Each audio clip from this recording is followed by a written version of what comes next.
এত অপমানের পরেও যে মানুষটা আপনাকে ছেড়ে যেতে চায় না, এত কষ্ট দেওয়ার পরেও যে মানুষটা আপনাকে বড্ড ভালোবাসে, নুন ভাত খেয়েও পড়ে থাকে আপনার কাছে, কে জানেন?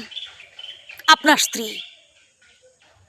যখন আপনার পকেটে টাকা থাকবে তখন আত্মীয় স্বজন বন্ধু বান্ধব কতজন জুটে যাবে, আপনি কাকে রাখবেন আর কাকে বাদ দেবেন ভেবেই পাবেন না।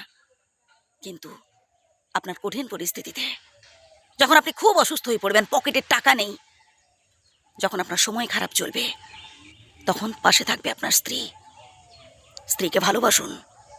যে মানুষটা তার বাবার বাড়ির সুখ স্বাচ্ছন্দ্য সবকিছু ত্যাগ করে এসেছে শুধুমাত্র একজনের ওপর আশা করে, একজনের ওপর ভরসা করে, কে জানেন? তিনি হলেন আপনি স্বয়ং।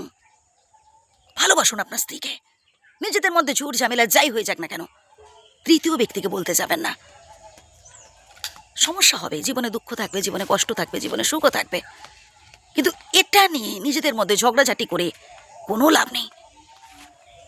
সমস্যা এলে সাহস নিয়ে সমস্যার মুখোমুখি হওয়ার চেষ্টা করুন, তবেই দেখবেন আপনি জীবনে সফল হতে পারবেন। এত অল্পে এত টেনশন করলে চলে এইসব ছোটোখাটো সমস্যা নিয়ে? মনে রাখবেন, বাবা মায়ের পর যদি কেউ আপনাকে ভালোবেসে থাকেন, আপনার স্ত্রী। হ্যাঁ বন্ধু, সারাদিন এত খাটাখাটনি করেছেন, অনেক রোজগারও করেছেন, আসলে সুখ খুঁজে পেয়েছেন কি না? কারণ আপনার সুখ রয়েছে তো আপনার পরিবারের মধ্যে। যতক্ষণ আপনি আপনার পরিবারে ফিরে আসতে পারছেন, আসলে আপনি সুখী হতে পারছেন না। কোথায় যেন একটা অস্বস্তি বোধ হচ্ছে।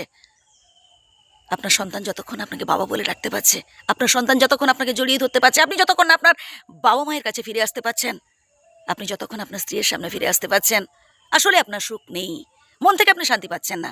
কখন আমি আমার বাড়ি ফিরে যাব, কখন আমি আমার পরিবারের কাছে ফিরে যাব?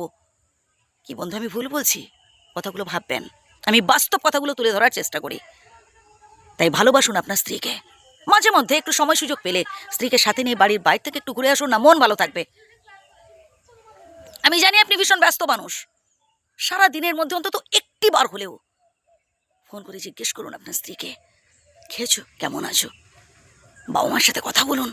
অন্তত একটি বার ফোন করুন না, দেখবেন আপনারও মনটা ভালো থাকবে, আর আপনার স্ত্রী আপনার উপর খুব খুশি হবেন। একটু রোম্যান্টিক হওয়ার চেষ্টা করুন।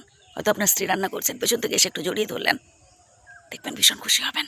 স্ত্রীর বিশেষ বিশেষ দিনগুলোতে, যেমন ধরুন স্ত্রীর জন্মদিনে কিংবা বিবাহবার্ষিকীতে, বেশি কিছু না হোক, একটি গোলাপ খোঁপায় গুঁজে দিয়ে দেখুন, আপনার স্ত্রী না বেজায় খুশি হবে বন্ধু। আসলে সব মেয়েরা চায় তার প্রিয় মানুষটি যেন তাকে ভীষণ ভালোবাসুক, তাকে সোহাগ করুক, তাকে যত্ন করুক, তাকে আগলে রাখুক। আপনার স্ত্রীও এটা চান। তাই বলবো কি বন্ধু, স্ত্রীকে ভীষণ ভালোবাসুন। দাম্পত্য জীবন আপনাদের সুখের হোক। ভালো থাকবেন, আমার শ্রদ্ধা নেবেন।